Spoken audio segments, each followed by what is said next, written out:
listening to Radicast 198X. I'm Adam Dravian. And I'm Jessica Safron. We're the creators of a webcomic called Satan Ninja 1980X. I write the comic. And I co-write it and do all of the art. Satan Ninja is heavily influenced by our favorite 80s media, especially movies, so when we're not working on our comic, we're watching a shitload of stuff from the 80s, mostly movies, and that's what we're going to be talking about and reviewing for this podcast. And this is our special Halloween episode, our first Halloween special. Is it? Whoa. Yeah. Well, And that's I'm exciting. Super mad that this is episode 12 and not episode 13. Sorry. It would have been episode probably 15 if it wasn't for the fact that I have been living at Victoria's Secret for the past month. Yeah. I work. Pretty cool. You sound so upset about that. Well, it's kind of set me back in a lot of ways. I can't do a lot of things that I planned on doing this month. Yeah. Okay, to explain, I work as a part-time security guard, and usually I work third shift, I'm overnight, and I just work once in a while. It's not a very frequent thing, but this job at Victoria's Secret, they have a gate that is broken. They can't close the gate. They need a guard there overnight, and they are not fixing this gate for whatever reason. I guess because the girls love to have me there. Do demons come out of the gate since it's busted open? Is it like that 80s movie? Like the gate? Yeah, the gate. No, it's the gate at Victoria's Secret that closes in the mall. So it's scary and sexy. It's not scary. Oh, well, that's good, I guess. I mean, except it's Halloween, you should probably be a little more scared. Yeah, that's the problem is I wanted to watch a shitload of horror films with you and then do podcasts and everything. I can't do that because for the past month, this has been an incredibly unspooky October because I have spent about 14 hours every day working at Victoria's Secret. I hang out there overnight while the store's closed to make sure nobody comes in and does any Revenge of the Nerds panty raids. Man, And that would be scary. what, if some nerds tried to come in and panty raid Victoria's Secret? Yeah, like a really creepy, pervy guy. Man, what if it's a haunted Victoria's Secret? Have you heard any spooky sounds? I know you are, No. really hard to scare, but, maybe if you just try to be scared, maybe there's something there. No, there's not. There's lace and perfume and bras and lingerie. Lot of dead people love those things. It could be a hot spot for ghosts. Yeah, so I've had a very unspooky October. And I need to go back there again tonight, and it might continue for another month. And so I'm actually robbing myself of sleep so that I can quickly record a Halloween podcast, because we have managed to watch a couple horror films this month. Like 2 before I started working at Victoria's Secret every night. Yeah, it's taking us forever to watch these movies. So these are this has been like a labor in bringing these horror movies to you. Because we had to watch them piecemeal, because Adam has no time to be at home. Okay, so anyway, let's not talk about Victoria's Secret. This is about Halloween. This is about spooky time. Let's talk about the horror films that we watched. We're actually going to go through quite a few of them this episode, just in brief. And then I'm going to sleep before I have to go back and guard the sexy stuff again. Wait, is it not also a sexy time of year, in addition to spooky time? So really, because of all the sexy costumes and stuff, so... like the girls who freeze to death because they're just wearing lingerie with devil ears. Yep. Yeah, so you're in a perfect spot for Halloween. Anyway. Okay, so first one we're going to talk about is Lifeforce from 1985. It's directed by Tobe Hooper. Of course, he did Texas Chainsaw Massacre in the late 70s. And in the 80s, what did he do? He did Funhouse in the early 80s. Remember that one? Where the kids go to the carnival and then... Yeah, I always get it confused with Clown House. Clown House was from the late 80s and was by the dude who... The powder dude? Yes, who molested the kid. Oh, and blah, no. blah, blah. Yeah, and did Jeepers Creepers. Oh, man. No, not Clown House. Yeah, okay, so this is the, early 80s carnival thing. Yes. Yeah, that's pretty creepy, I guess. Felt pretty 70s. It did, but that's the case of most things from 1980, 81. And then he did Poltergeist with Spielberg, and it really felt like more of a Spielberg film. Yes, not much did. of a Tobe Hooper film. And then he did Lifeforce, and Lifeforce it's an adaptation of a 70s story. I think it's a 70s story called The Space Vampires. Really? It was a story from the 70s? I thought it was older. So Lifeforce is, first of all, it has a super awesome poster where there's a naked chick going through space, and that's about all I knew. Yeah, see? Super sexy. Sexy horror. Hand in hand. And, well, the main poster is that you generally see. Oh, at least yeah, in the eyeball. The U.S. is an eyeball over Earth. Yeah, because, like, the U.S. is allergic to tits. Right. We're all lactose intolerant, I guess. But in Europe, they had the badass poster of this naked chick in some kind of crystal coffin thing flying through outer space. And it's so awesome that the band Crimson Glory yeah, totally ripped it off for their second album. mm-hmm. What's that album? It's like, it's shit. Transcendence. It's their second album. Crimson Glory, by the way, is pretty fucking awesome. If you're into Yeah. like 80s metal, Uh-huh. the dude sings not quite King Diamond high. Oh, it's close. But he has but it's not stupid. It's pretty Well, stupid. okay, he's a little stupid son, but he's not as ridiculous as King Diamond is with his falsetto. He's bordering. No, but Crimson Glory is pretty fucking awesome. Yeah. And you should check it out if you're into 80s metal at all. Mm-hmm. And if you're listening to this, you should be. Yeah, like if you like stupid, awesome things. Yeah, if you like stupid, awesome things, Crimson Glory is where at least just Crimson Glory is glorious. Just watch a YouTube video. They all wear masks. Yes. They have the biggest fucking permy hair. Look up the song Dragon Lady. It's perfect. No, just whatever they have a music video to, just do that. No, because it's a ballad and ballads are dumb. The movie itself, though, watching it very much feels like Tobe Hooper was trying to make an 80s version of those 50s sci-fi B movies. Yeah. Like Earth versus the Flying Saucers or Them. Mm-hmm. Yeah, and I think he did a great job making it like a modern version. Well, modern that. As in the 80s modern. As in the 80s modern. Right. Because you have those movies always, there was the supernatural threat or sci-fi threat, whatever, some crazy threat. Sure. And so it starred men in lab coats, scientists, and then military men just discussing this problem. And then, oh yeah, sounds riveting. Yeah, with effects. Those movies sucked. I didn't like any of those movies. The Day the Earth Stood Still was pretty good. Yeah. Was okay. Oh, I love that. Oh, what, Them? The ant one. Yeah. But most of those movies I did not care for. Invaders from Mars. No, that was the best. Invaders from Mars. That's the one with the pit, right? And actually, Tobe Hooper, I don't know if you know this, but he did a remake of that in what? 87. Yeah, we'll really? be watching that. Oh man, I'm excited. That was like the worst movie ever. Well, I was not too excited until I saw Lifeforce. And now that I know that he could do that whole 50s type, update it for the 80s so well, now I'm excited to watch his remake. Hell yeah! Of Sandpit, the movie. Yeah, Sandpit, the movie. Or not Sandpit, what Sinkhole. Yeah, Sinkhole, the movie. That's exactly what that was. God, that movie sucked. Oh, it's so bad. God, the kid in it is fucking just like most awful, like epitome of a 50s kid. Yeah, so we did not care for a lot of 50s sci-fi. I know a lot of people love them, but most of them, it wasn't for us. If you want to see one, Day the Earth Stood Still, I think I remember that one being probably my favorite. Yeah, that's probably it also had like the epitome of like a 50s kid, but it was a lot more delightful in a not tear your face off fucking terrible way. Right. Tear your face off in frustration terrible way. So the movie is basically where Halley's Comet is coming, and so they send astronauts into international astronaut crew to go check it out. They find an alien craft is in the tail of Halley's Comet. They go explore. They find a bunch of crazy-ass bat aliens that are mummified. They're just like... big old mummified bats. They're really mummified bat dudes. Crispy. Yeah, you touch them, they they fall bat apart. dudes? They look like just space bats. No, they absolutely were bat dudes. Okay, well that's cool. Yeah, they looked like you could take a bite out of them and their consistency would be exactly like bacon. They looked like the man bat from like the first episode of Batman the Animated Series. Mm-hmm.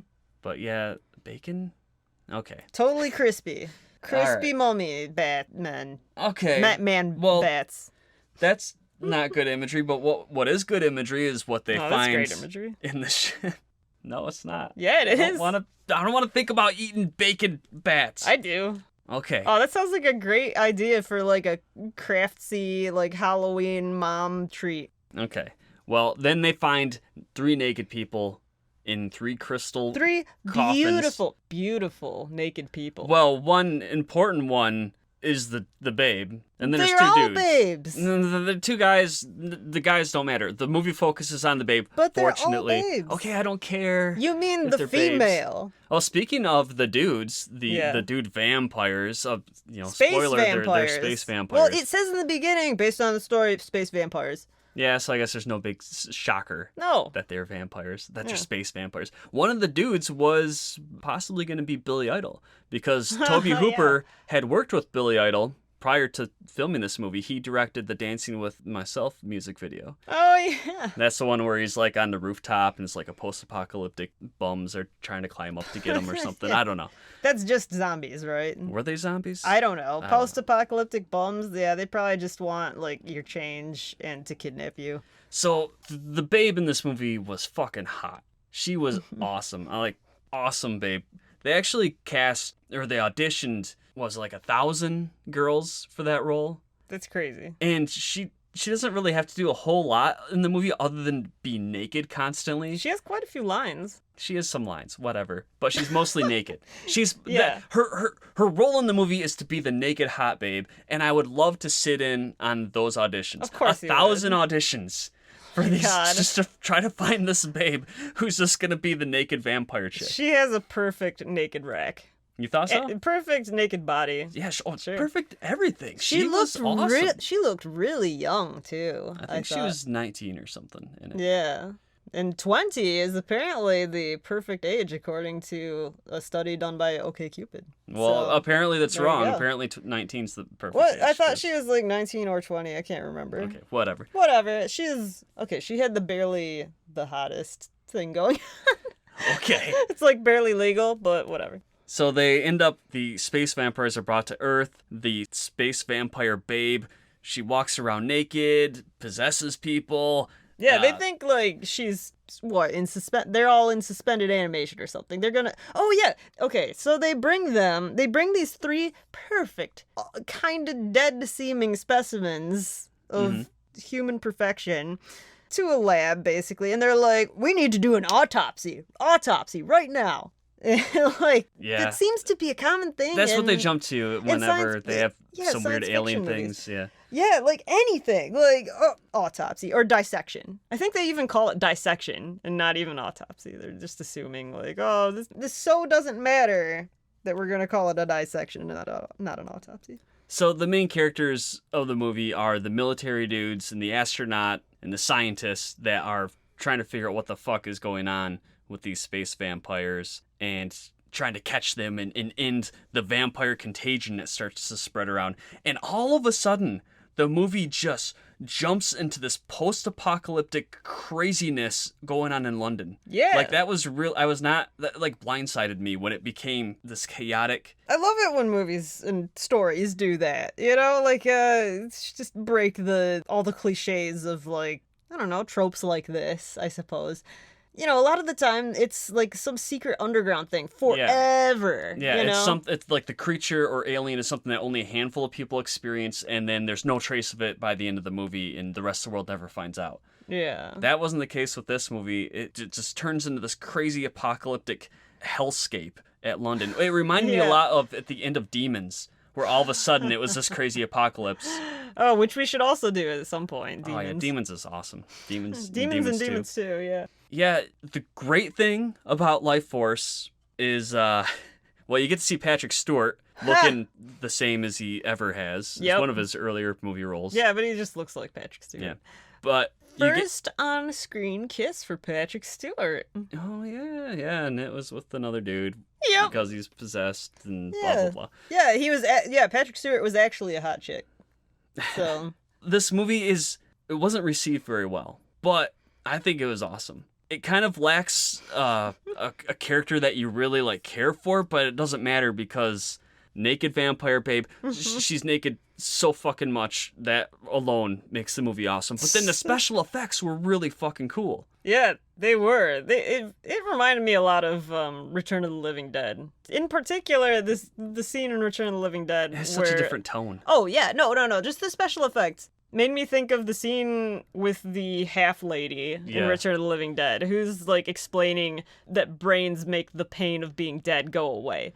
Yeah, the space vampires, they drain the essence of people and leave them as basically desiccated, like mummy, beef jerky looking people. And Yeah, they if you look touch great. them, they disintegrate. Yeah, but sometimes they weren't fully dead yet, and then they had pretty cool effects with that. Yeah. And then they also somehow turned a bunch of people into zombies. I don't know.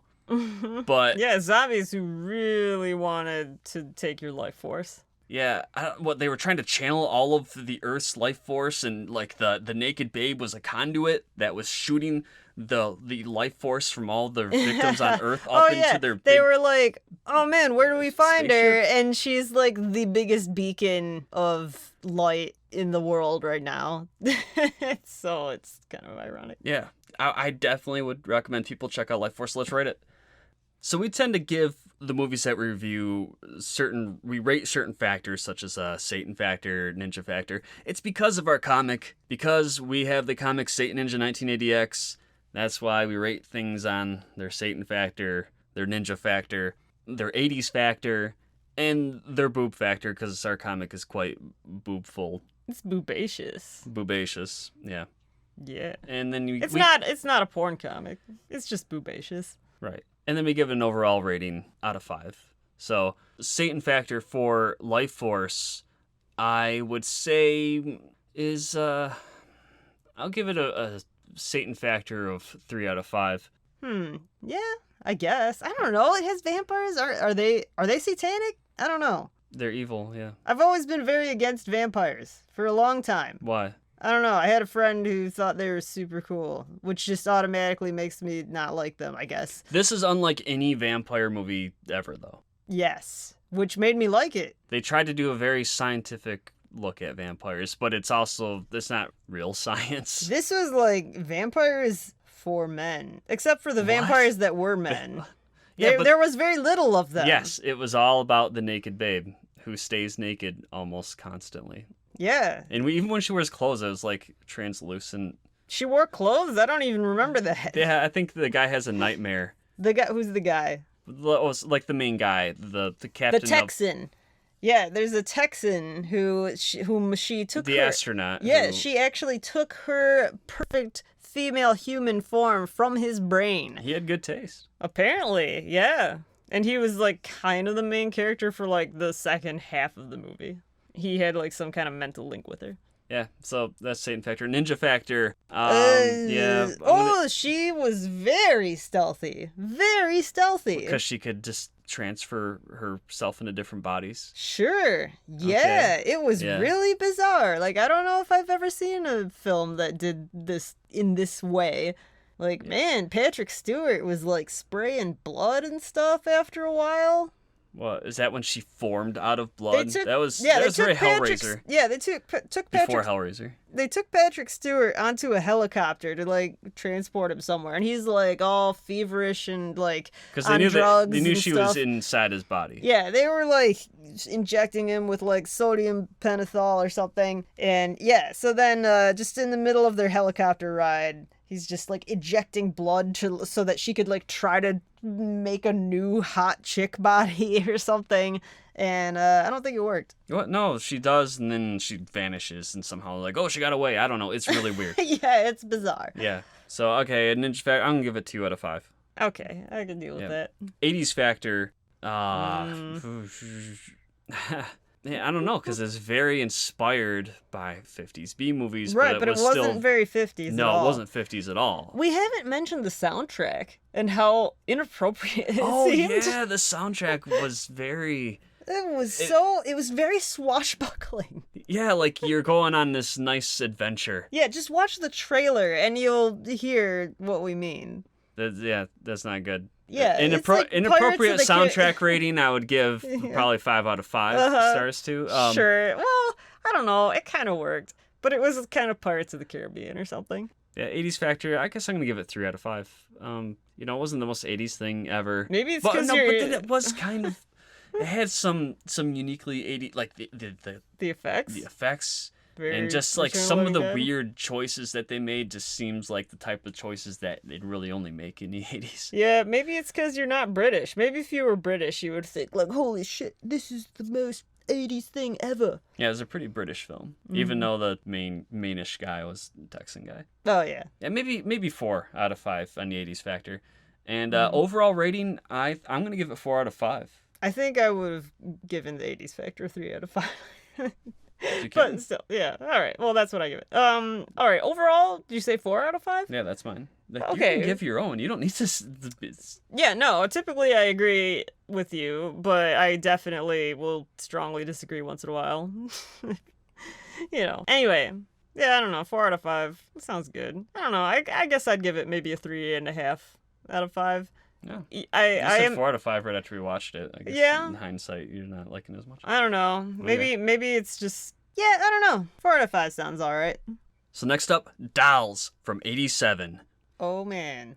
Now, Dolls is a movie that ever since I was a kid, I had gone through the horror section. I used to love going to the horror section, just looking at the covers. I've probably talked about that before on this podcast. Maybe. And that the Dolls cover in particular is one that stood out to me because... Yeah, I remember it. Yeah, it is a doll without eyes. Well, actually, it has eyes. They're just not in its sockets. They're in its hands as it's holding them out toward the viewer, and the eyes are looking out at you. And it's like a little girl doll. And an interesting thing about that poster is that was made before there was even a script. Oh, really? All that they knew is an Empire Pictures movie, the guys who did Reanimator and stuff. They knew they wanted an evil doll movie, and they had that poster made, and they're like, okay, let's make a movie around this. That's very interesting. Yeah, so it might be the only movie that's an adaptation of a poster. Oh, I doubt that. Yeah. But one of the few. That we know of. Sure. For certain. And it's a movie that I've always just kind of known about, but I've never actually seen. Same here. I assumed it just isn't really worth seeking out. Right. But I was wrong. Yeah. It's actually pretty fucking awesome. I was pleasantly surprised. Yeah, it was directed by the dude who did Reanimator. Sweet movie. Yeah, Stuart. Can I say sweet? Is that more of a 90s thing? Probably, but you can say whatever you want. Yeah. Stuart Gordon. He directed Reanimator, and then he directed Dolls, but it didn't come out. Yeah. Huh. He then did From Beyond, which was another H.P. Lovecraft-inspired movie. Yeah, and that's weird. Dolls took so long for them to do the post-processing effects on that From Beyond came out first, a year before Dolls did. There's not quite as much to From Beyond. Well, oh man, that's there's so a lot arguable. of effects and stuff. There's a shitload of effects. What am I talking about? Yeah, I thought From Beyond was pretty awesome, and Jessica didn't seem to like it as much. There were a lot of frustrating aspects to it, kind of repetitive. Felt too much like an adaptation of a short story, like a really short story. Yeah, they reused like a lot that was dragged out. A lot of the Reanimator cast returned. But I thought Reanimator was a lot cooler. Oh, yeah, Reanimator's a better movie, but From Beyond I think is definitely worth the watch. Sure, just for the special effects were awesome in it. Yeah. And the concept was out there and interesting. Definitely. So anybody who's a fan of Reanimator should absolutely check out From Beyond. Yeah.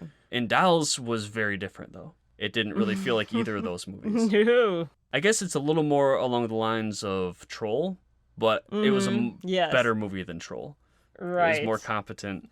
And it's basically, it's a movie where this family, they break down and they have during a thunderstorm. Like a mental breakdown? No, their vehicle breaks down during a thunderstorm. Very classic trope. And then they see that there's this spooky old house. And it's like, well, we got to seek shelter in the old house. And the old house is the home of an old couple. Yeah, old house, old couple. And they have a shitload of dolls, and the dolls are... handmade dolls that they made. Yes, they're doll makers. And the dolls are a little up to no good. A little bit. It's very... Oh, they're up to a little good, though. They're definitely evil. I'll say that. So the main character, I guess, would be the little girl, who's like 6 or 7. Yeah, she said 7. Very much like a Matilda type. You pointed out. I'm 7 years old. Yeah. She looked like Matilda. Yeah, I thought she looked a little bit Mara Wilson-like. I guess. I don't know. Yeah, she has terrible parents. Well, her dad is a piece of shit, and he has this new wife who is awful. And so they did a great job making these characters that you really are rooting to get killed. They're pretty bad. Yeah. I don't know. I wasn't so much like rooting for a dad to get killed until he showed. Oh, he was like awful. he was super awful.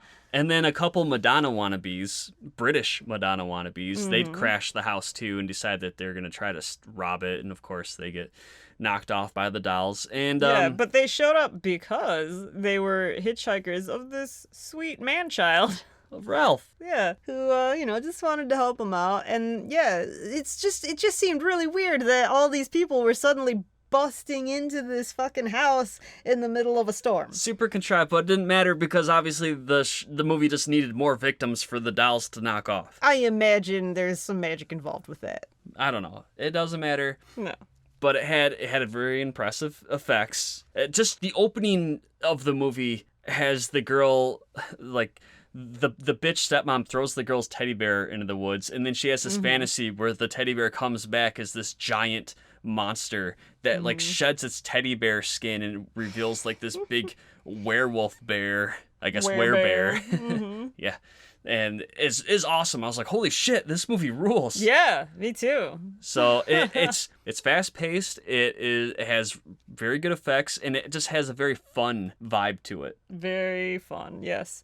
It's one of those things that I love about 80s horror is that 80s horror became more about just being fun and less about just trying to be super scary and like sad or sad. Yeah. Like ever since things like The Exorcist came out, and they 70s horror tend to be a lot more or I Spit on Your Grave. Oh my god, I Spit on Your Grave. That's like in another league even of tragic. There are people who think that those movies are fun. Last House on the Left. Well, they're fucked up. Yeah. God damn it, Last House on the Left. Yeah, I don't know. Yeah, I definitely prefer the 80s. Just the movies became more of like The 70s had some great horror. Oh, but, yeah, of course. Yeah, like even like a lot of the tragic stuff too, I thought was like amazing. Yeah, so dolls. When they had finished shooting dolls, they were thinking like, well, shit, Stuart Gordon is known for Reanimator, and that had really brutal gore effects, especially at the end. This was pretty brutal, I would say. Yeah, and they were like, no, dolls is way too tame, and so they filmed pickup shots where they added, where like the dolls were like ripping out the intestines of the stepmom. Whoa, yeah, I don't remember that. I do. No, you wouldn't. Okay, so they didn't use them, but I do remember some brutal things. Yeah, but they filmed a bunch of extra gore scenes. They insert them in the movie, and they're like, wait, this doesn't fit the tone of the movie at all. No. And then they took them back out. So Okay. that's why we did not see them. What about like sawing the mom's feet off, which they started to do and didn't actually do? Was that part of the pickup shots? I don't think so. Oh. They didn't use the pickup shot. Because that was pretty. Yeah, they had some awful. pretty brutal stuff, but nothing as crazy, nothing even approaching Reanimator. No. So they were trying to insert stuff that would be more Reanimator-like. Right, no and zombie then realized heads that like would trying to lick tits or anything. No, unfortunately, it didn't have any of that. God, what tits would you want to be licked in that Oh my movie? god, we didn't give a boop factor to the space vampires. Are you sure? Yeah. Oh, I thought that it was a given. Boop factor for Lifeforce, 5 out of 5. Oh my god. Definitely. Yeah, Jesus. That might be the These first 5 boobs. out of 5 boob factor. Are that you we've given. sure? I think so. Such boobs in that movie. That is a booby movie. It's just one babe, but Well, whatever. it's about the quality of that babe. How much footage did you say there was of that babe in the movie? You said it was like a surprisingly small Like 7 amount. minutes or something. I 7 don't minutes? remember. Like I have no idea. okay. Like I'd just be pulling it out of my memory from forever ago. I thought it don't was remember. interesting because, like, just the small amount that there was stands out so much because of just like, bam, big old perfect knockers right in your face. Pretty awesome.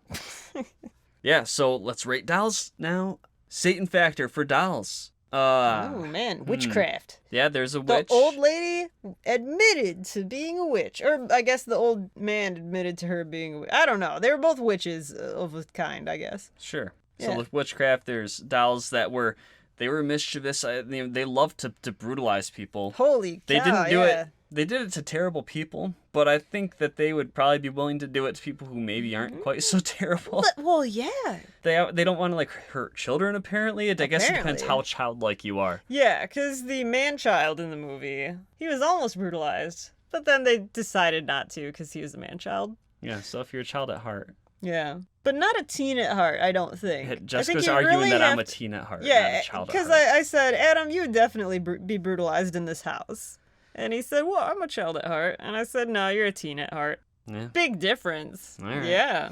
Yeah, so a Satan factor of 3 out of 5, I guess. Yeah. There's like evil magic going on, witchcraft. Sure. Yeah. Well, yeah. That's obviously satanic. They're obviously big Satan worshippers. Yeah.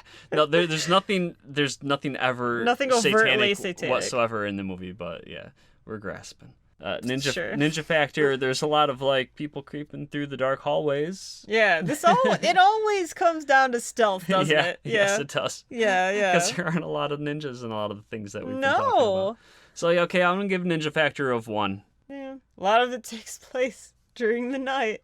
The girl is very fixated on the fact that the old man called it the longest night in the world. Or like anytime there's a storm, it's like it's the longest night in the world. No, the longest night. What did he say? I don't know. The longest night ever. So one of the Madonnas was really into robbing the old people. So I guess kind of sneaking around, robbing stuff. Do ninjas rob? Ninjas can rob, right? Yeah, definitely. I would say so. Okay, so there you go. Ninja factor of 2. I mean, they're assassins, but thieves? I don't know. Boop factor, I'm gonna give a 2 out of 5. There's one of the Madonnas has a nip slip briefly while she's struggling. Yeah, if you're into that, then there you go. Just nothing great. Just not a very sexy movie. Giant teddy bear that's totally fucking awesome and sheds its skin to be even more awesome factor. I'll give 5 out of 5 too. Oh yeah, definitely. You know what? I really liked the old lady in this movie. Yeah? Yes. Yeah. I liked both the old couples. Yes, so did I. I really liked both of the old people. Yeah, Puppet Master fans would know the old dude as the guy who is the Puppet Master from the Puppet Master movies. He was, oh man, it's been a long time since I've seen Puppet Master. So he was the same guy. Oh man, he's always making toys in these movies. Yeah. That like come to life and are pretty evil. Well, I don't know if he's even in the first Puppet Master movie. He was like in the backstory. I think he's he's the one who originally crafted them, and I don't remember. It's been a long time since I saw the Puppet Master movies, but I think he made them during like World War II. Whoa. And one of the movies is a prequel that stars him. And shows him how he made his puppets and blah, interesting. Blah, blah. Yeah, I think he was like a Jewish dude and made the puppets to kill Nazis or something. I don't remember. Well, that's cool. I could be totally wrong. Mm-hmm. Yeah, so speaking of Puppet Master, it kind of felt like Dolls was kind of a proto Puppet Master. Yeah. Because maybe even a better Puppet Master. I thought it was better than Puppet Master. And it's better than like what I remember of Puppet Master. Yeah, it's very similar. It's a group of people that are brought into an old spooky house or a big spooky house and then get knocked off. But the thing that Puppet Master was going for is they had individual iconic doll or puppets. Sure. That could then become, that they could build mascots out of. Right, and they could have easily done that with this movie, I thought. They had like a little cowboy doll. They didn't. None of the dolls really stand out as individuals other than Punch. Like Punch and Judy. The main little girl's name was Judy. So she gets a Punch doll that becomes her new best friend. She was very quick to announce best friends, I noticed. Oh, yes. Like, she had that Punch doll for like 5 minutes, and she's like, he's my best friend. Yep. And then, she says Ralph's her best friend.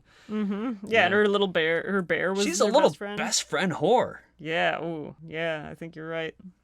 Yeah, but overall rating, I would give Dolls 4 out of 5 Pentastars. Yeah, 4 out of 5 Pentastars. Like, I was surprised at how much I enjoyed that movie. It was a super fun horror movie. It wasn't like Jessica, as we were watching it, she was wondering like, would this be a good movie for a 7-year-old to watch? Like someone who's the age of the girl? Yeah. Like, because it kind of has a Goosebumps vibe. Yes. But then it really has stuff that's way too scary. Yeah, like I do wonder still, like, is it too scary? I guess it depends on the 7-year-old. Yes, it's too scary for 99% of 7-year-olds, I would say. If it's like a Patrick Bateman in the making 7-year-old, they might like appreciate this movie. Yeah, like it's really awesome when the dolls get damaged. They have like blood and like skeletons or that was so stuff cool. Like underneath. Yeah. Yeah, pretty awesome. Mm-hmm. Okay, moving on to Prince of Darkness from 1987. Yes. This is a John Carpenter classic. Classic. On the lower end of his classics. I don't think I'd ever maybe heard at the of bottom of his classics. Right. Well, I had definitely heard of Prince of Darkness. Like, I don't know if I've heard of Prince of Darkness because the name's so fucking cliche. Yeah. So, Prince of Darkness is a movie that John Carpenter made after he did Big Trouble in Little China. Which is great. It is great, yes, but it was also a commercial failure. Stupid commercial. I don't know if critics liked it either. Fuck you, critics. That was John Carpenter's big trying to break out into doing a big budget, big studio film, and it failed. Right. I mean, Big Trouble in Little China had a lot of flaws, but whatever. It's fucking awesome. Yeah. So after that, John Carpenter decided to go back to doing very small indie films, and so when he did Prince of Darkness, he wasn't given a bunch of money to do whatever he wanted. He made a deal to make a movie for $3 million, but he had complete creative control over it. Wait, so he decided to do 2 movies with this money, right? Did he split that budget between No, movies? they both had the same deal. Oh, so he had a deal with to do 2 movies. Yeah. For what, $3 million each? Yeah. Okay. With complete creative control. And the other one he did was They Live. Yeah, They Live was cool. Yeah. Prince of Darkness was not so cool. No, and it's so sad because it had such a cool premise. Yeah, so John Carpenter got really into particle physics. Yeah, quantum physics. Yes, quantum physics. I mean, yeah. Yeah, he got really into quantum theory and decided, what if we took quantum theory and tried to apply that to Satan? What a cool ass idea. Oh my god. Yes. Please, John Carpenter, do this. Show us what that would be like. So this is a scientific take on Satan, kind of like how Lifeforce was a scientific take on vampires. Sure. But this was not as successful of a movie as Lifeforce was. No. It had a really long credit sequence in the opening. I remember it just seemed like forever because they would show a scene and then it would go to black and show credit, someone's name, and then be a scene. I think it happened probably for the first half an hour of the movie. It felt like the first half of the movie. Well, I was already exaggerating. It wasn't the first half. I know. Yeah. Donald Pleasance is in it. Yeah, John Carpenter fucking loves Donald Pleasance. Good old Donald Pleasance. Of course. I was happy to see him. Yeah, he was the president in Escape from New York, and he was Dr. Loomis in the Halloween movies. Yep. Talking about how Michael's evil. Once again, he's talking about evil. Yep. Only now it's the evil of Satan. Yeah, he's a priest now. So the old dude with the single squinty eye from Big Trouble in Little China. The good wizard. Yes, the good wizard. He plays a professor in this movie named Dr. Byrak. Very subtle reference to Dirac, I'm sure. Big name in quantum physics. Oh, okay. Yeah. Over my head, I guess. Well, all right. It's true. It's like a super obvious reference to that. Okay. So Prince of Darkness is about this church has a container that has evil green fluid in it that is Satan. Uh-huh. It's trapped. Satan's trapped in a container. It swirls around.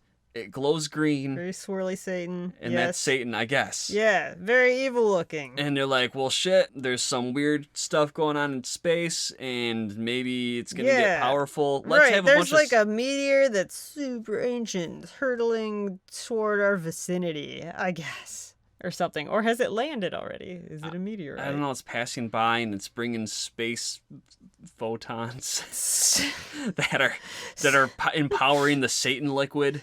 So the Dr. Loomis priest guy decides to have his scientist buddy come and check out their Satan liquid to, I don't know. Satan juice. Study the Satan juice and evil, whatever Dr. Loomis is always saying. And so the scientist guy, he's a teacher, a professor, and he takes several of his students and is like, hey, we're going to do some special assignment over the course of the weekend where we're going to stay in this church and we're going to study the Satan fluid. And that's the setup for the movie. These guys are in this building. These young wannabe scientists are studying the Satan fluid. Uh-huh. And then Yeah, really and, fucked up shit starts happening. like, maybe, I don't know, more than half of them are really resentful that they have to hang out here overnight studying Satan fluid. Yeah, because they don't believe that the fluid is Satan. They just think like, hey, what's this? And they don't react very strongly to seeing like the swirling green stuff that's encased in this weird container that has been trapped in for thousands of years. Well, yeah, because it looks like a movie special effect. Who knows? Like, I thought it looked kind of neat, actually. Well, yeah, movie special effects look neat.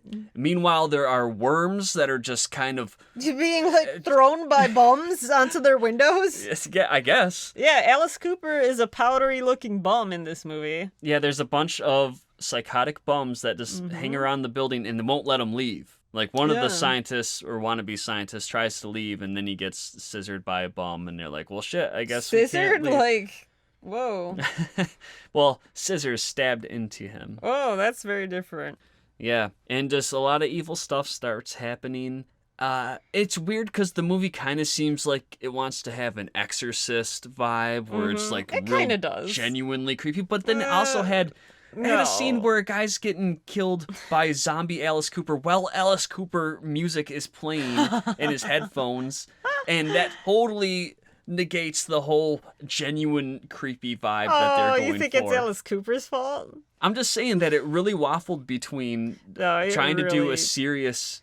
The tone sucked in this movie. Yes, the tone was all over the place. Yeah, and the kills sucked in this movie. So lazy. Oh my god. Like, okay, such a high concept, and then, like, oh, one of the kills is literally like a grab the head, turn it a little bit, and make like a loud cracking sound. Yeah. Yeah. I don't know, like, they do that a lot in slasher films. Like, they can get away with that for one kill. Like, oh, here's the phoned-in kill. Jason just snaps someone's neck, you know, sure, in but Friday the 13th. every kill was pretty phoned in. Yeah. I don't know. Were there any cool kills? Do you remember? Maybe, like, some of the people who turned into zombies, there was some cool shit that happened, like, with their bodies after they were basically dead already. Yeah, so the Satan fluid starts leaking out of the container, going up onto the ceiling for some reason. Yeah. And then it starts, like... that's weird and spooky. Yeah. And then it starts going into people's mouths and possessing them, turning them into Satan zombies. Deadites, I guess. Sure. Not really Deadites. Whatever. No, they're not nearly as interesting as Deadites. And one of the girls, because she has a special mark on her, I guess the mark of the devil. She, like, bumped her arm. It was an ankh, wasn't it? Yeah, she bumped her arm and then got this bruise. She's like, oh, man, I got this crazy bruise. No, Looks kind of weird, huh? She didn't even think it was that crazy. She's like, oh, I got this bruise. And it's like this complete like, symbol. I guess other people are like, oh, man, what happened to your arm? It's like, I bumped it. Yeah. I bumped it, I guess, and it just became an ankh. Yeah. Don't worry about it. Crazy coincidence. I'm a scientist. Whatever. I don't believe in crazy things. So that girl ends up becoming the new vessel for Satan. And she's Satan in this movie, and it's the worst Satan. It's the worst Satan in film history. I don't know. I bet there's a worse Satan. We go from the best Satan in Darkness. You mean Legend? Well, Legend, Darkness in Legend. In the movie Legend, to this fucking bullshit Satan, which is just, it's just a young blonde girl whose face whose like face shit all has of a bunch sudden. of sores all over it, Yeah. like half-assed Freddy Krueger. And that's your Satan in the movie. Hey, as a young pretty girl, that's pretty scary to me. So whatever. Yeah, lame as Satan. And also had quite a few characters carried over, or not characters, but actors carried over from Big Trouble in Little China. One of them was the comic relief sidekick of Jack Burton. And he's the comic relief character in this movie. Such crazy amounts of comic relief. Like, dude, shut up. There's, like, insane shit happening around you. I mean, I guess, okay, it's your coping mechanism, whatever. But, man. Yeah, so that was more of the weird tonal disparity going on. Strange juxtaposition. Yeah, so what would you rate... Oh, wait. We gotta mention the anti-god. So... So Satan is revealed not to be the ultimate evil. He is the son of the anti-god. The mirror god, you could say. Fuck this. Yeah, so Fuck this. This pissed me off. The anti-god can be accessed through mirrors, because mirrors, that's how you enter the alternate, the anti-verse. right? It's very Yeah. scientific. Very That's scientific. what mirrors are. No, right? like, god damn it. Okay, god damn it, John Carpenter, you're reading all about this shit and mirrors. Mirrors, that's the best thing you could come up with when you're reading about quantum physics. So the anti-god seemed like that's what, when you picture Satan, the anti-god kind of seemed like what Satan would be like, except you only really see his hand. Do you see like a foot? Hey. Does he have a big hoof? I don't think so. I think it's just a hand. But you know You what? see a big demon hand? whatever, Which is that's- pretty sweet. Yeah, that's just like our promo videos that we did. Yeah, the only exactly. the only part of Satan that you see is super scary hand. Oh, was that Satan? It wasn't just a demon that was going to bring What? the kid to hell for Satan? Well, you don't know that. Oh, okay. Like, I think everyone Yeah, I don't know. would've- I only wrote and directed it. Yeah, but everybody's gonna assume it's Satan All right. because he sold his soul to Satan, and then he's like, I've come to collect. Oh, your you're right. It soul." was Satan. Yeah. Never mind. Yeah. So, Satan factor for okay. This is a gigantic Satan. Yeah, factor. it's even named after Satan. Yeah. So Prince of yeah, Darkness. five out of 5 Pentastars for the Satan factor. Wait, why is he not the King of Darkness? Oh, I guess because the fucking Yeah, mirror dude. Now we know. Yeah, that's That- the King of Darkness, Finally, I guess. we know why he's the Prince of Darkness, because the Fuck. King of Darkness is the Oh, anti-god. man, I figured the Prince of Darkness would be like the Antichrist, like, Damien in the Omen or something. Oh, didn't it reveal that Jesus was an alien that came to Earth Yeah. to try to like warn people about Yes. the locked away anti-god? Yeah, and we can't forget about the whole dream thing. What dream thing? What? Okay, so Oh, yeah. everybody started dreaming the same thing because in the future, Everybody who was staying at this church. yes, everyone in the church, All the characters staying in the church, they they were all had the trying same to dream. stay up all night working Yeah. because that's what, Yeah, like because they had a limited science amount of time. people do.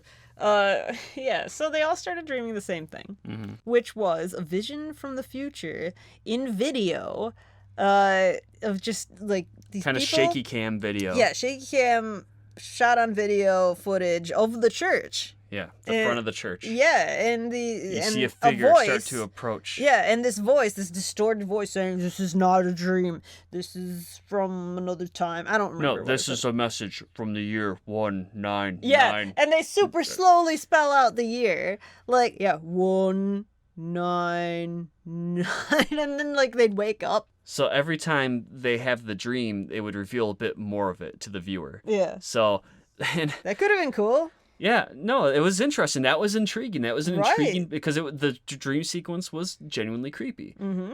Like, oh, there's this figure approaching, and then there's this voiceover, Oh, man, which I think and John it's- Carpenter did the voiceover. Oh, yeah, and it's like not actually a dream. This is like a real transmission from like probably the future. I figured it was gonna be 1999. Well, yeah, with the year 199. I don't know. You didn't think it was. No, I absolutely did.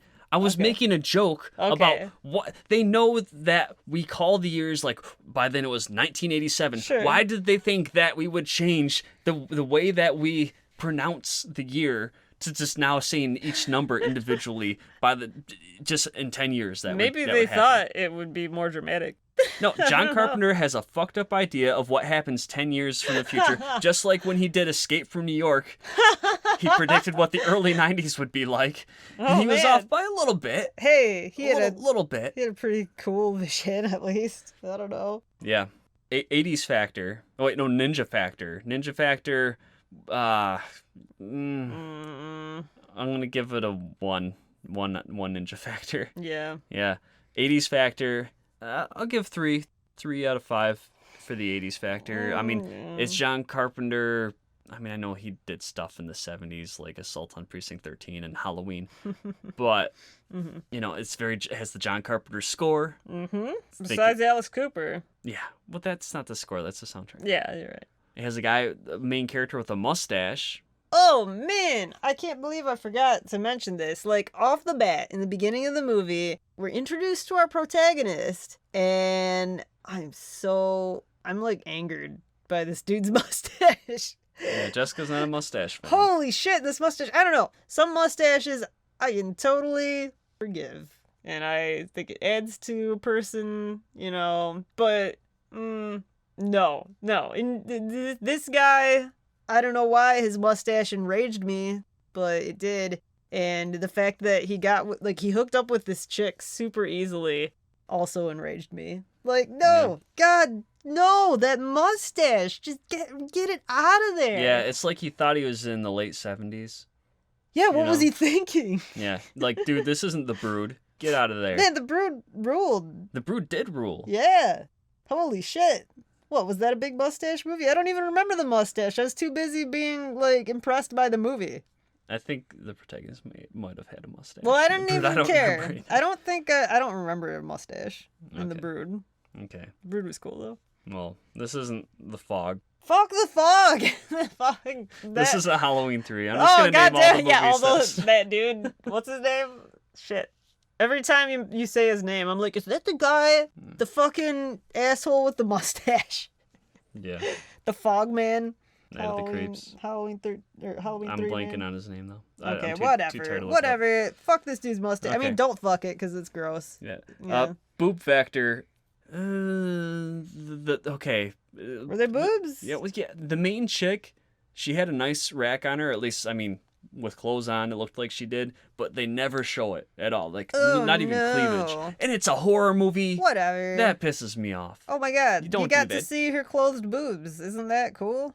No. Oh, a little bit. Okay, a little bit. So boob factor of 1.5. Oh my god, can't even give it a 2? There are like 5 whole penistars that to work with. Yeah, there wasn't even cleavage. No, I'm not giving it a 2. Oh my gosh. You can't like look at some clothed boobs and think like, oh, those look soft. I guess I can. Yeah. So, movie title, busting out of a mirror as a jump scare in the trailer. In the trailer. Rating, I would say that rating was pretty high for Prince of Darkness. Very much. Yeah, that was my favorite part of the movie, and it wasn't even in the movie. No, just in the trailer. So if you want the best Prince of Darkness experience, just watch the trailer. Yeah. You can call it good. Yeah, there you go. Get your Dr. Byrack fill. The overall rating, what would you give Prince of Darkness? 2. Yeah, and I this would movie had too much potential. 2 out of 5. And it was such a disappointment. Yeah. I don't know. I kind of had fun with a lot of it, though, so damn it. No, I'm just going to give it a 2. Because that's rare for me. All right, moving on to The Lamp. This is a movie from 1987 that you've probably never heard of. It's also called The Outing. I certainly had never heard of it. And The Outing is a really weird title for Yes, it should be called The Lamp. Yeah. It was originally called The Lamp, I believe. I don't... In that it was released in the UK first in 1987, and it was called The Lamp. Oh. But then when they brought it over in America, they called it The Outing. What the hell? Like, I don't understand that. That sounds like such a, like, European bastardization of this movie. Like, The Outing. Like, kind of like what they did with Adventures in Babysitting. What they called it, Night on the Town in Europe. Yeah. Like, oh, fuck that. Yeah. I'm just going to call it The Lamp. If you look it up on IMDb, it's called The Outing. Oh, its Wikipedia page is probably The Outing. But fuck that, I'm calling it The Lamp. Okay? Yeah. It's a movie directed by a dude who, this is the only movie he ever did. And it is, I guess you could call it kind of a slasher, supernatural slasher, Nightmare on Elm Street style. Definitely. Yeah. It's about a group of teens. The main one is a chick, and her dad is a scientist guy who works at a museum. And this chick is a super bitch. Yeah, God, she has like this freak out at her dad. It is such terrible dialogue. So bad. Yeah, where she's like, Dad, you've never been there for me. And it's just like, oh. I wish you were dead. Yeah, I wish you were dead. You don't say that in a movie called The Lamp. Yeah. Would you be able to insert a clip? You know, since Mom's been gone, you're hardly ever home anymore. I mean, all I ever hear from you are criticisms or directions. Yeah, well, you need both. You don't even really care. I mean, it's like I might as well not even have a dad. It's like you were gone too, or dead. Sometimes I even wish you were. So the opening of this movie has these burglars. 3 burglars. They're the worst people ever. Mm-hmm. They're breaking into this old woman's house. They just... They brutalize her. They're like kind of rednecky. Yeah, at some point I said, man, these guys are like unbelievably evil. But I said, you know what? It's pretty awful that there really are people like this in the world. There really are awful, awful people in the world. Yeah, and then to be murdered by them. How insulting. Yeah. To have your life taken full life by these terrible pieces of shit. Yeah. So yeah, they murder an old lady, and that's how this magic lamp ends up in this museum where the scientist dad is studying it, and then his daughter decides, hey, teenage friends, what if we were to hide out in the museum and spend the night there? Wouldn't that be super cool? Mm-hmm. And then she has an ex-boyfriend who is also a super evil guy. Yeah, I'm like not sure unbelievably evil. how she insane. never dated this guy to begin with, but Yeah. Well, I don't know. People do funny things. he's a little bit like Bruce McCullough from Kids in the Hall. I didn't think so. He looks a little bit like him. He looks like his name would be Butch. Yeah, and he has a henchman. You know, they're a Bulk and Skull type duo. Uh-huh. And they also decide to hang out in the museum after, close so that they can get revenge on his girlfriend for not taking him back or whatever. I don't know. This is prior to this outing, prior to the outing, at school, they were expelled for being assholes to the protagonist. Yeah, and they want to get revenge. They want to get revenge on how they were caught being assholes, I guess. I don't know. Yeah, and one of the school's teachers is this crazy-eyed blonde lady Yeah. who is a love interest to the main teenage girl's dad. Yes, and all of their romantic dialogue is hilarious. Yes, this movie has a lot of hilarious, awful dialogue, and it's really subpar all around. Boom mics being seen, Yeah. and it just looks like shit. It's pretty shitty. Like, yeah, not in focus a lot of the time. Oh yeah, there are some shots that are way out of focus. It's kind of like extra quality, Yeah, maybe. I guess. Yeah. but Much more American. I think, what did you say? yes, It was Texan? it's the American extra. Yeah, the Texan extra. I don't know. Like, so part of it was filmed in Texas, some of it was filmed in LA. I don't know. There were a lot of southern accents, I noticed. Right. So this is like even more Texan than Lifeforce. I don't think anybody involved in this movie really went on to do anything.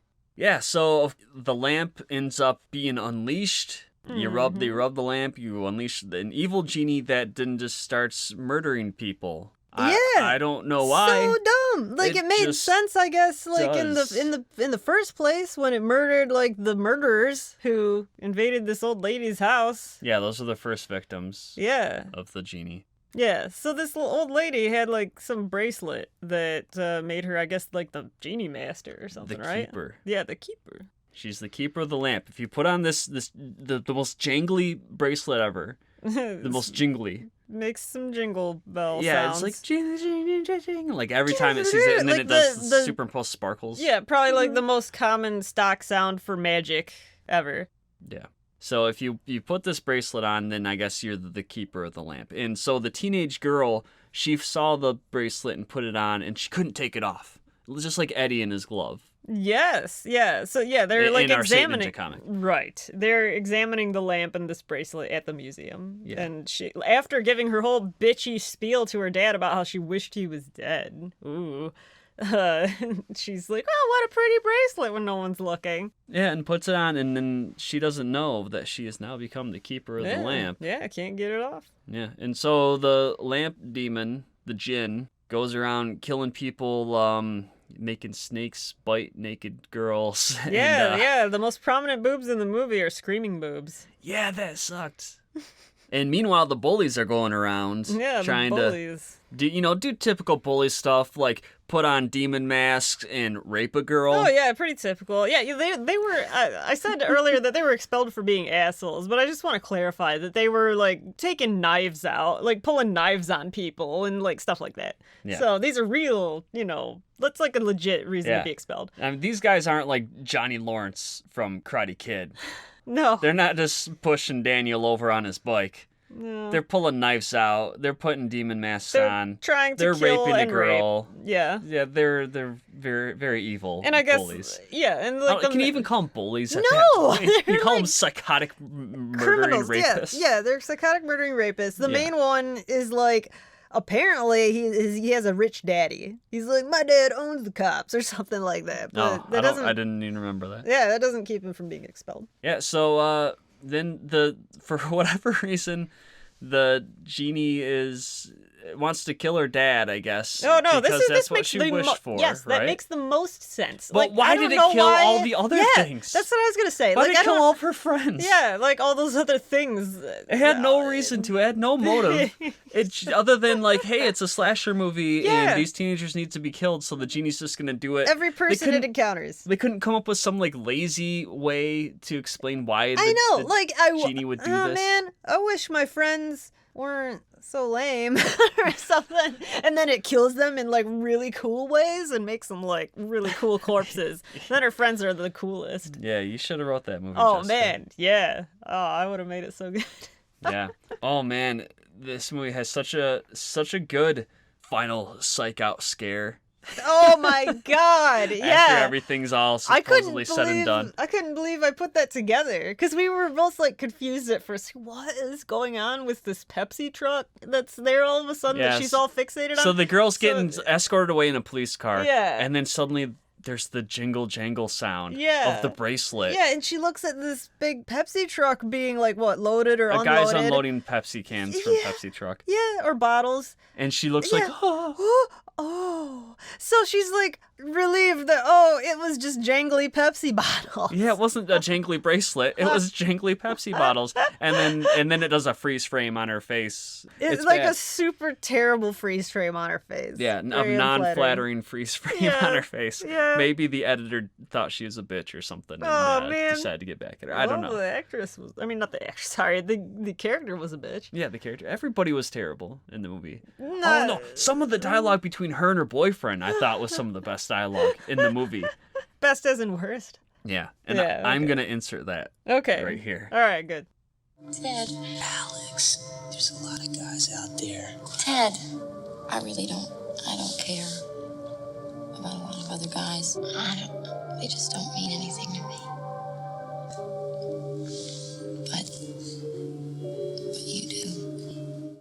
So that gives you a taste of The Lamp. And if you enjoy So Bad It's Good 80s horror movies, then I would highly recommend you watch The Lamp. Sure, yeah. You'll have to just try to find it somehow. I think, the genie looked pretty cool, I thought. The genie was. Actually, some of the effects were well done. And that was by far the saving grace of the movie, other than it being so bad it's good. Yeah, it had some funness. And it's like the only genie media that I could really find in the 80s. There wasn't a lot of genie stuff in the 80s. Well, there was some other stuff. I think there was a really low budget movie. There wasn't a lot of genie stuff in the 80s.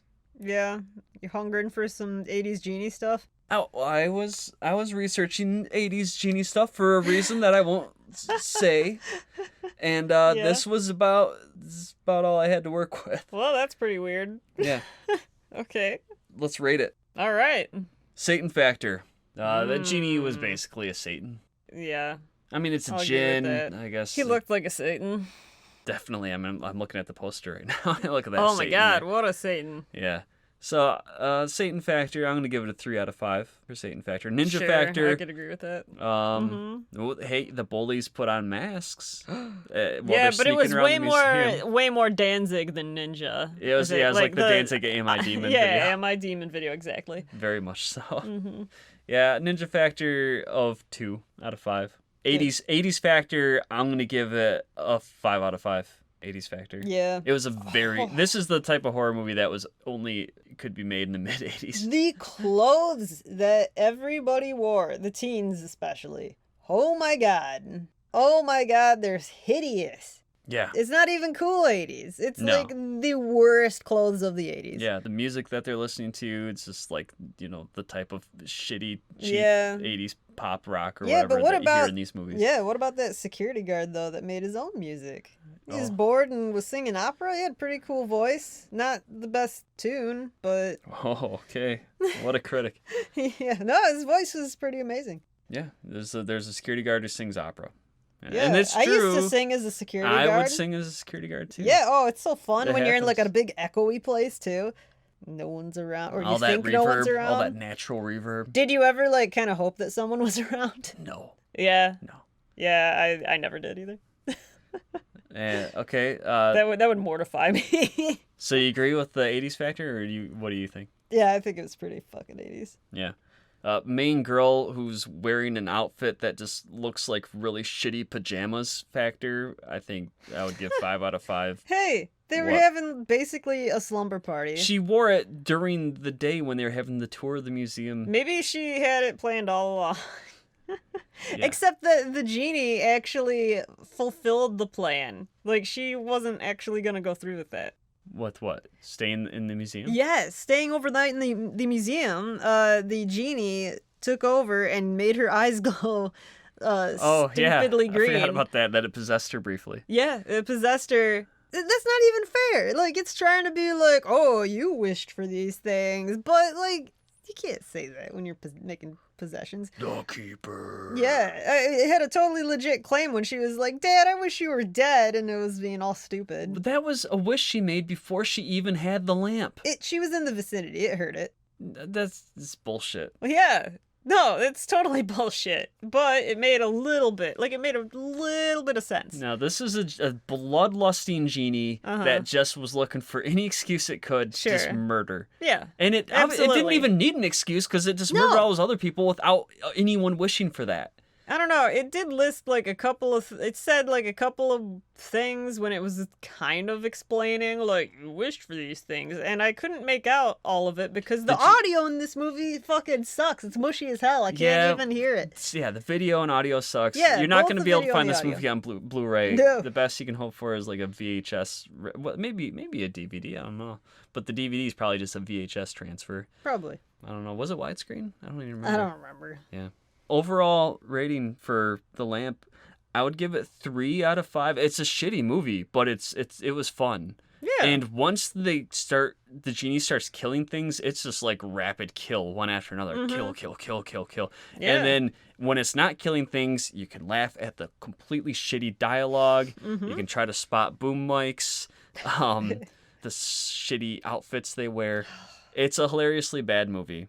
And if you're into shitty, so bad they're good 80s films, you definitely need to seek out The Lamp or The Outing. The Outing. And let's one final movie, and then I can go to bed and try to get a few hours sleep before I gotta go back to my security job at Victoria's Secret. Yeah, and sing opera.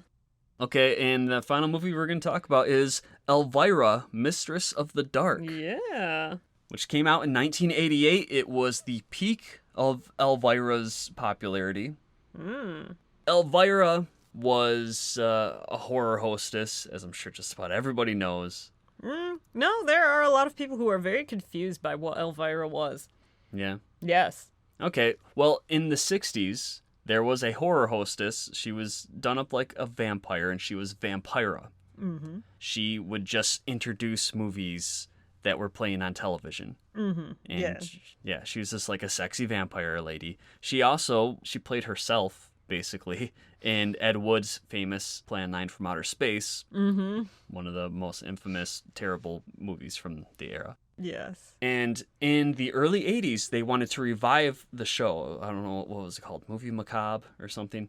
They wanted to revive a show where they'd have a Vampira horror hostess introduce these horror films that would then play on TV.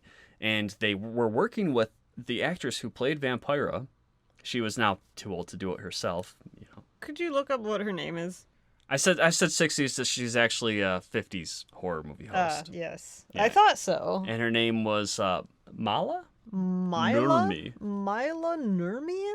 So anyway, they wanted to bring her back as like a producer and have her be involved in the 80s update to her original program.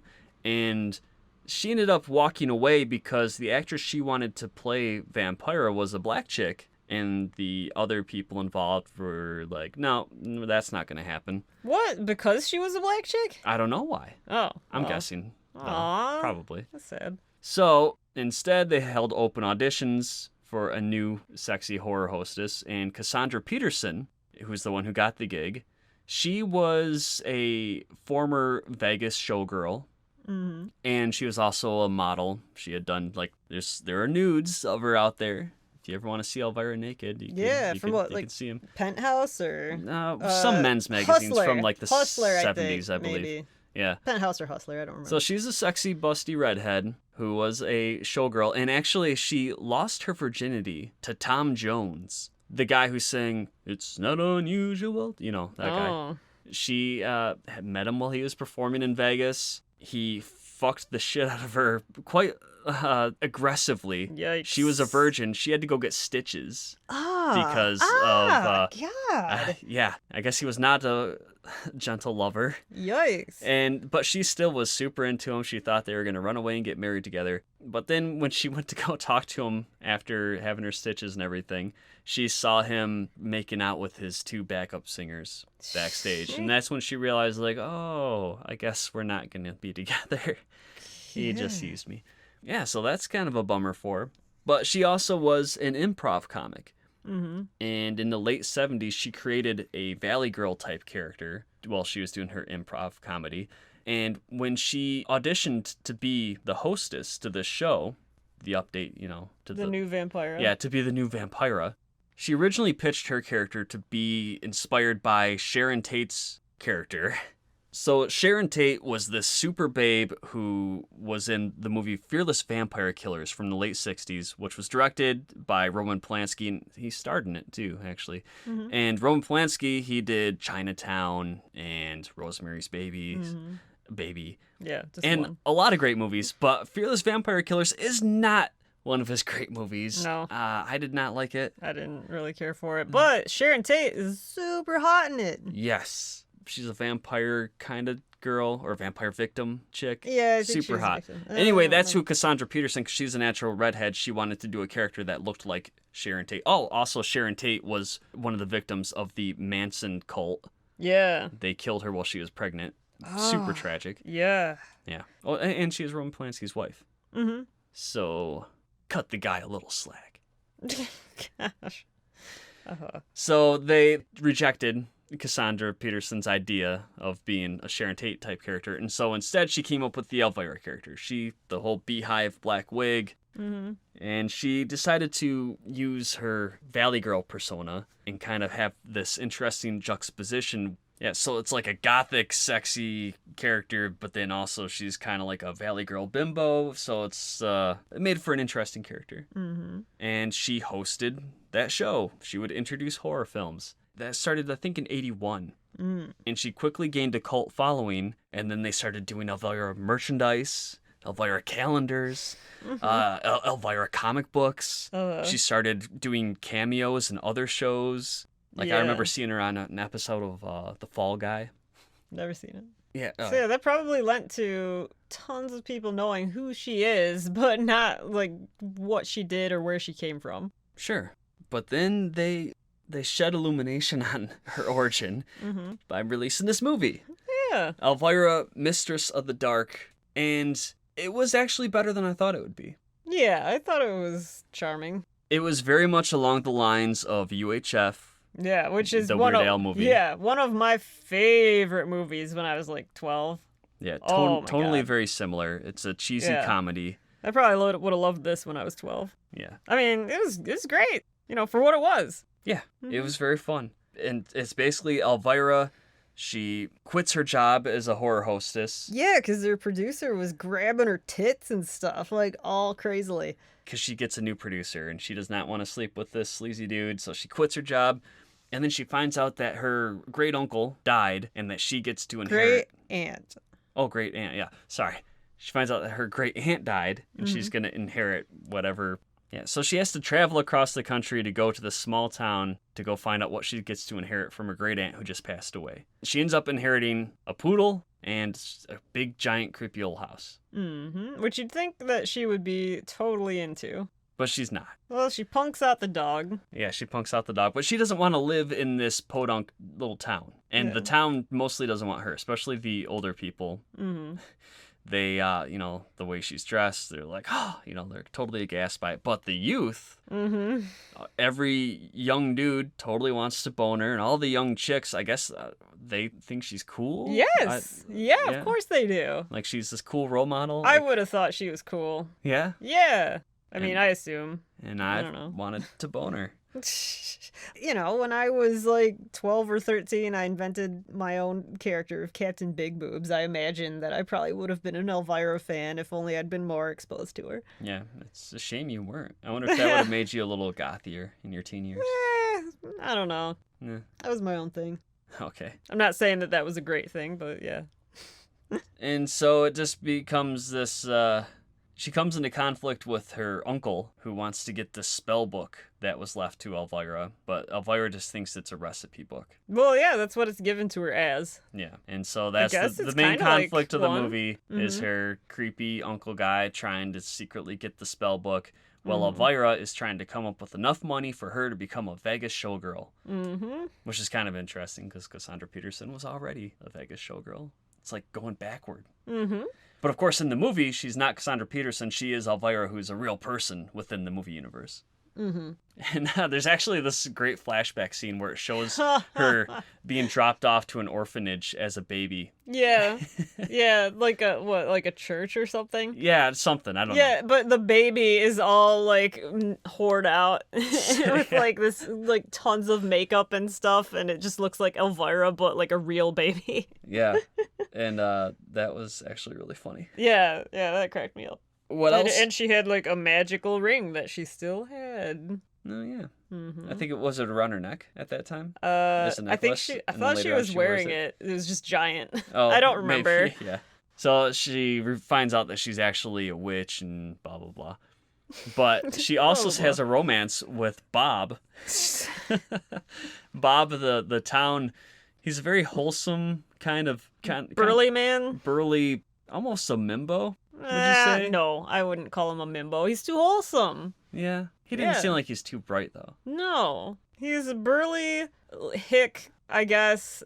Not real. I don't know. I guess you could call him a hick. Yeah, I don't know, but I loved his character. I don't know why. His character is just very amusing to me. He's very He's just so innocent and wholesome and nice. innocent, yeah. Very nice. And Elvira's, it's interesting because she seems to waffle between making jokes about how she's a super slut, but then throughout the movie she gets hit on by all these creepy dudes and she's constantly like turning them down. Yeah, and like, in like really awesome ways and stuff. Or a lot of the time very off-camera ways. Like, guy will be like way coming on strong, like basically flopping his dick in her face, Not literally, but you know what I mean. And then like cut to the next scene of her like kicking him out of her house or her car or whatever, and he'll be all scared and stuff, like she did something horrible, and then she'll give like a one-liner.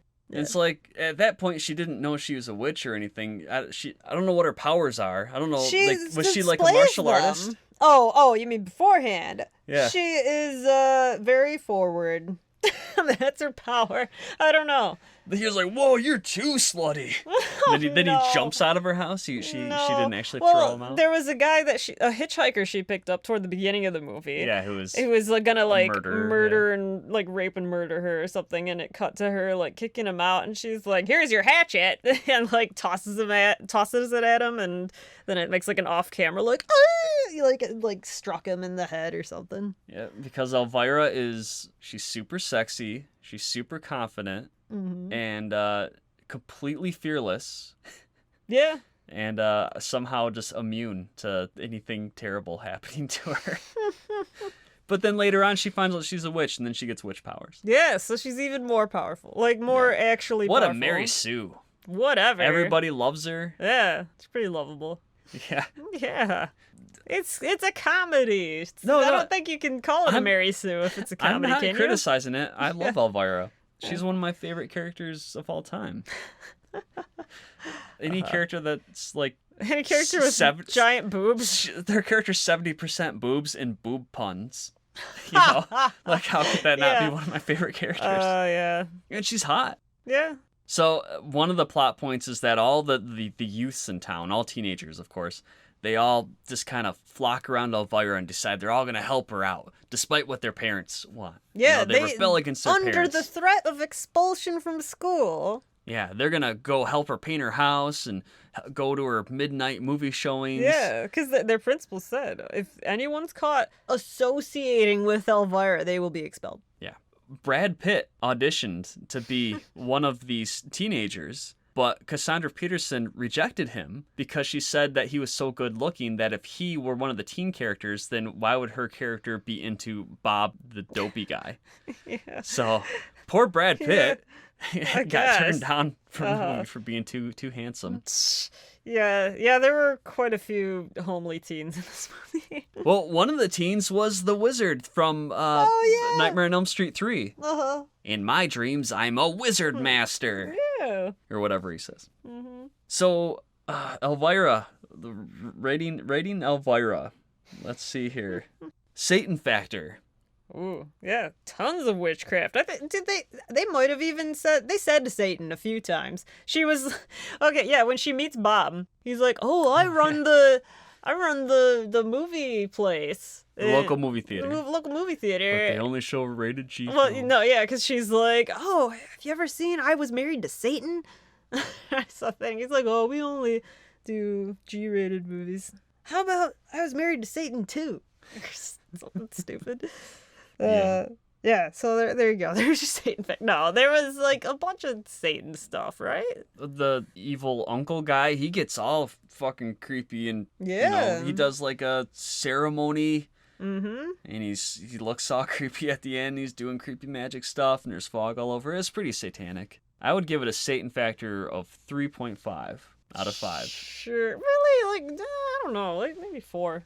4? Okay, yeah. I'll give it 4. it 4 out of 5. 4 out of 5 Satan factor. Yeah, at least. 80s factor. Elvira is a super 80s character. That was like her heyday. Yeah.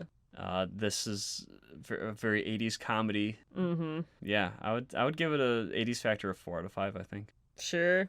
Yeah. She, like, at the end, she does that flash dance, like, yeah. sequence. She has, like, black leg warmers and Yes. stuff. And, yeah. Oh, at the very end, she does, like, a big showgirls, like, Elvira-style Vegas showgirl routine. Boob factor. Off the the Elvira charts. movie, yeah. Off the charts. Maybe 6 out of 5. Yeah. But, I mean, you don't see anything. You never see her nipples. You see plenty. But there's this You see plenty of constant boob. cleavage. She busts out of a locked cemetery With her bust. with her bust. Like, her boobs, like, she's, like, is pressing them against some bars to break them. Break the chain. Or, yeah, to break the chain that's chained the gate closed. I was so glad that she used her tits Yeah. to solve a problem. Yes. Sure, yeah. Save She the probably day. solved more than one problem with those tits in that movie. Yeah. But that was very literal and overt. Yes. So big focus on her big knockers Uh-huh. and constant boob puns. Yeah. So even though Lifeforce had a ton of exposed, like fully exposed boob, I think From one girl. from one girl, well, And yeah, so did this. Just from one not girl. exposed, But not though. exposed. Not fully exposed. But pretty fucking exposed. Very exposed for the most part, and they were talked about constantly. Yep. So I think this one beats Lifeforce. Really? Well, yeah, they're talking about boobs all the time. And And that's like, it's such a focal point. Like, the other one Yeah. is like, oh, she's a perfect woman. You know? Uh-huh. Like, just, they don't really, like, talk about her boobs, like, at all. They're just there, you know? They're just there, hanging out, Yeah. being perfect. Nicely jiggling as she walks. I don't know. Yeah, they're both very boobacious films. No, I agree with your 6 out of 5 Yeah. for Elvira, Mistress of the Dark. Yeah, I don't know. It's just since she doesn't show them fully. Oh, no, I don't think that matters. There's Yeah. such a And focal I guess point. if you really want to see them, you can You look up the can. pictures. And video. What? She got topless in a movie. Oh, you're right. She played a stripper in Mhm. what, Working Girls from '83 or something like that. Don't or ask me. 81? Ask the internet. Yeah, I don't know. Yeah, I've seen that. Yeah, I saw the clip. Yeah. I don't remember. You know, I will say, just you don't need to do that because it's probably better just to keep the Elvira fantasy. And Why? just- They're pretty good. They're she good has boobs. nice tits, Yeah. but they're not as nice as you might picture Elvira's. Oh, being. geez. Well, she has an amazing dress. Yes. And probably has makeup, too, to enhance what they looked like. But they're, like, real, and they look perfect. I think they're great naked, too. they are. They're good. They're good. I mean, great. they're just, like, not supernaturally good looking like the space vampire girl. Yeah. Yeah, I think I actually have, I measured at one point, I have Elvira's dimensions. I was gonna mention that. Oh, yeah. After knocking her knockers so much. I wasn't they're knocking not her that knockers. great. Oh, no, Like I'm when they're naked. They're perfect. God damn it. I'm just saying that sometimes People can look it up and you don't want to judge peek for behind the themselves. curtain. Sometimes you want to let the wizard What an be. asshole, You want to Adam. let the wizard be a giant Jesus. floating head. Oh. Ooh, that's weird. That's a weird comparison. I like it, though. Yeah. The tone of the movie, it's nowhere near all over the place like Prince of Darkness, but it's very childlike. But It is super juvenile, I think is the word you it's want. very juvenile, yes. Yeah. But it's also constantly making lewd jokes. Juvenile jokes. Yes. Yeah. No, this is like not childlike in the vein of, I guess, dolls played with childlikeness a lot. Yeah. And that was my argument about like why you would get slaughtered in the movie Dolls. It's that difference of man-child, like real, actual childlike, child at heart versus juvenile teenager at heart. Like what people on the internet say, like, oh, if you like characters in video games with big boobs, you're a 13-year-old or whatever. You know, those people would wholeheartedly agree with me, I think. What? No, I don't want to associate with people who think that boobs are only for 13-year-olds. Man, fuck that. Yeah, I don't get that mentality. No, that's stupid. But Like, this obviously, humor... once you stop being a 13-year-old boy, you just no longer care about boobs. Not at all. Never want to see boobs again. Boobs are ghastly I after hate 'em. 13. Get rid of them all. Yeah. But no, you can't deny that the humor in this is like super like 12, 13-year-old humor. You know, boobs, height of hilarity. But I can appreciate that. I appreciate it for what it is. It tickled me. It tickled my inner 13-year-old, Oh, 12-year-old. definitely. Yes. I liked it more than I thought I would. What would be your overall rating for Elvira? I don't know. Yeah, like I was pleasantly surprised. Like, I mean, I don't know what I was expecting. It might have been pretty close, actually. Gosh, yeah, I don't know. I wasn't like totally in love with it, but it was pretty fun. I was a little bit in love with it. Of course you were. No, let's just give it a 4 out of 5. That's what I would give it. 4 out of 5. Yeah, there you go. Hey, I just want to do a really quick, really obvious punch in here while Adam's getting ready for bed, because we've already finished recording, and if he doesn't go to bed now, he's gonna die, and then his Halloween's gonna be really scary. So anyway, a couple of things that we forgot to mention that I felt were very important. Cassandra Peterson wrote her own material for Elvira, and I think that makes her even more lovable. Also, I can't believe that I didn't bring this up, I was, and I think I'm still going to, be a horror hostess myself in the vein of Elvira. Yes, a horror hostess for the abominable Dr. Von Crypt. I play Valeria, Dr. Von Crypt's bodacious assistant. Look up Dr. Von Crypt on YouTube and you can see a little bit of what I'm talking about. And there's a Facebook page too where you can see like a bunch of cool pictures. So yeah, hopefully we can make some more Dr. Von Crypt stuff happen in the future. The guy who writes Dr. Von Crypt and plays Dr. Von Crypt is Jay Barron of Evil Duck Workshop, who is the guy who made our real-life Satan Ninja glove prop that we used in our promo videos, and he officiated Adam's and my wedding. Alright, one more thing. I was just looking at the poster for Lifeforce that we were talking about earlier, and whoa, do they not do the boobs justice in the boob poster. So, don't let it fool you. Alright, back to us in the past from what we've already recorded. Okay, now I desperately need sleep, and that will conclude Yes, you do. our Halloween special. Yeah. Woo. Got through 5 fucking movies. Oh my gosh. Hopefully we didn't rush through them so much that it didn't make any sense. Yeah, was it really 5 movies? Wow. Man, go us. Happy Halloween, everybody. Happy Halloween. And you can read our comic at satanninja.com. Yeah, it's really good. And these Very appropriate for this time of year, especially. these podcasts are probably going to keep coming out at a slower rate until I'm done doing this security gig that I'm doing every fucking day. Yeah. I basically have enough time to come home and sleep, and then I have to get ready and go back to work. Yeah, So, you don't even have enough time to sleep. So let's go. Today especially. Yeah. Anyway, but we'll keep putting these out as soon as we can. Yeah.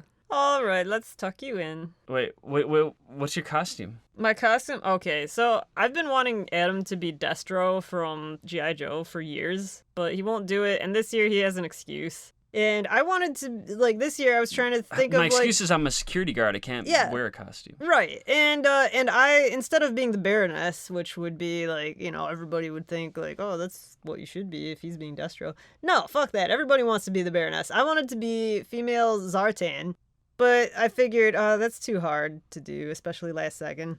So then I thought I was gonna be gung-ho.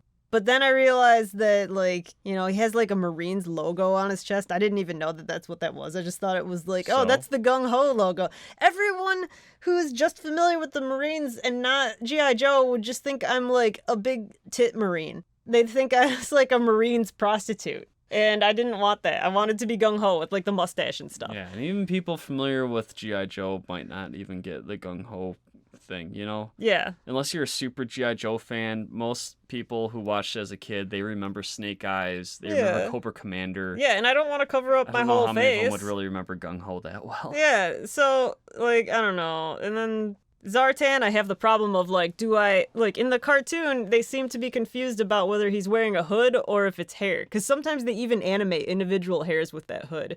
And it's totally a hood, unlike the toy and in the comics and stuff. Yeah, well, so I think I'd do both. I think I'd wear a wig and a hood. It's hair in the cartoon. No, there are times where it looks like it's totally a hood. This is because it's They're shittily confused. drawn. Yeah, the animators were very confused, I think. No, but my question is, right now, as we're doing this podcast, what's your costume? Oh, I was, like, only wearing panties for most of this podcast. String bikini style hot pink panties and nothing else. Best Halloween costume. You're not even throwing cat ears on or devil horns. Oh, I did wear a Viking helmet to a friend's house just on Saturday. Oh, well. To celebrate. But that's not... I think I wear a Viking helmet to his house every time I go to his house because we play D&D there. Yeah. And I'm a dwarf who wears a horned helmet. Which Vikings didn't actually wear, blah, blah, blah, blah, blah. Whatever, who cares? Yep. Okay. But now I'm wearing cloud print pajamas because they're very cuddly. You could make up anything, and you decided to tell the truth? What? I thought you were just going to make thought up that a sounded costume fun. that you're wearing. Well, What, I don't know. just being a naked girl with panties? What pretend costume are you wearing? I am dressed up like the Stay Puft Marshmallow Man. What? That's your... God, oh, that's so much better than being, like wearing bikini-style hot pink panties only. Yeah. Well, at least I'm dressed as an 80s character. Well, I bet there's some 80s character who is totally topless and only wearing panties. I bet there are a lot of them. All right. Well, great.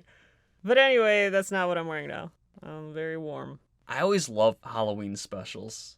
Those were always like my favorite episodes of TV shows. You know, of course, The Simpsons have very notable Halloween specials. Yeah. But then even like shows like Roseanne, they had good Halloween specials. I've never seen Roseanne, Oh, so I wouldn't know. Doogie Howser, Oh, really? yeah.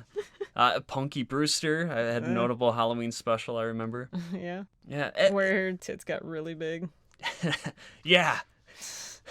Tits turned into jack-o'-lanterns. No, that didn't. Nah, that was no. Yeah, so I'm excited. I'm excited about having a Halloween special. Finally. Yeah. Happy Halloween. Yeah.